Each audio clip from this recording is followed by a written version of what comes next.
Good morning, welcome to Breakfast with Charlie State and Rachel Burden. 6:49. Observant viewers will see we've gone early with the Halloween effects, Rachel. We've gone That early. early? It's only a couple of weeks away.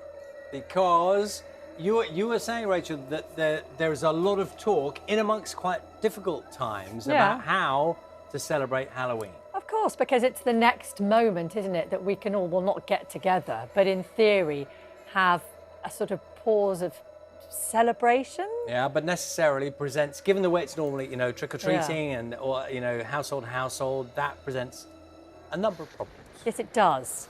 And lots of people are looking for ways around these problems. Tim Moffat is at a pumpkin farm in Essex. I get the impression, Tim, that there's no shortage of demand for pumpkins, at least this year.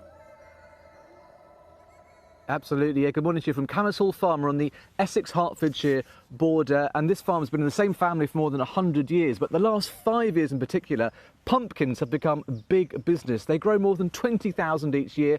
The last few years, they've had around 50,000 people coming here to pick a pumpkin and take part in the Halloween fun. This year is going to be different. It's still going on, but far fewer people will be able to come. Just one of many businesses and areas which will be affected by the pandemic, obviously, this year when it comes to celebrating Halloween. I've been finding out who else is going to be affected similarly. I'm your ghost blaster and you've got to help me find the ghost. What's that? Do you see a ghost? Oh my goodness, get it off me! It's spooky, if not quite as spooky as years gone by. Usually we have our larger events where it attracts lots of adults, sort of the 18 to 30-year-old market. But obviously that attracts quite a lot of numbers in a very short period over the course of weekends. So we've had to come up with a new idea, which is obviously safer to operate. The Quecks Activity Centre in Birchington-on-Sea in Kent. Typically 2,000 adults attend the Queckstream Terror event during Halloween. This footage is from last year. Now it's been made child-friendly. So when the rule of 6 come in, that was when we really had to then look at what we was going to do. Had to adapt and diversify, and this is what we've come up with. No touch points, literally on a footplate, and then the kids get a little bit of fun out of this. Graham believes takings will be way down on last year. In the UK, more than £400 million is thought to be spent annually on Halloween. 2020 is set to be very different. Trick-or-treating is such a huge part of Halloween. Now in Wales, the government has said that people should not take part this year. But in Scotland, Northern Ireland and England, the advice is still unclear. So it's too soon to say whether or not trick-or-treating will be allowed. Do you think trick-or-treating should go ahead this year? I do. We'll be able to put things in place. We've not got hand-in-hand sweets from the people, have we? You could leave a bowl outside or anything like that. Do you think trick-or-treating should go ahead? 100%. I love Halloween. It's like my favourite time of the year. We've already decorated, haven't we, at home? Yeah, definitely. I think it should go on. But Ange and her daughter Isabel aren't convinced. I don't think it's the best idea to be knocking on people's doors because you don't know what people have got and, you know, hands in and out of the sweet bowl. So they've set up a socially distanced alternative, the Thanet Pumpkin Trail. You print off a picture of a pumpkin, or you can draw one, or whatever you want to do.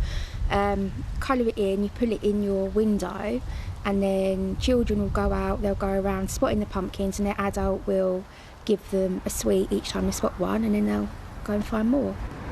I think it's good because it's fun for everyone, to be honest, and it's a lot more safer. More than 4,000 people have signed up so far. But if trick-or-treating is allowed to take place, what advice do health experts have? If people are going to do trick-or-treating, they need to follow the local and the national rules. So in some places, this means not going out in groups of more than 6. In other places, like here in Merseyside, we can't have any mixing at all between different households. So it will have to be one parent and a couple of kids. If people don't think about it in advance, then when kids are out on the street and getting excited and seeing their friends, they are all going to pile together in a big huddle. People will be wearing their Halloween masks, and I would ask that underneath that they wear a face mask. And then similarly, they should keep their distance from other people.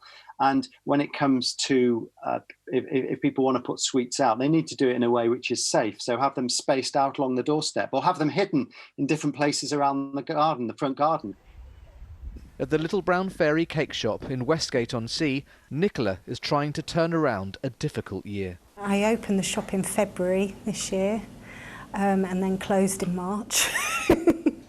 It's been really difficult. I've lost all my main income from weddings, from big events, everything that I would normally do. Most of my cakes are quite quirky, to say the least. I specialise in heads, so for Halloween it's going to be full throttle.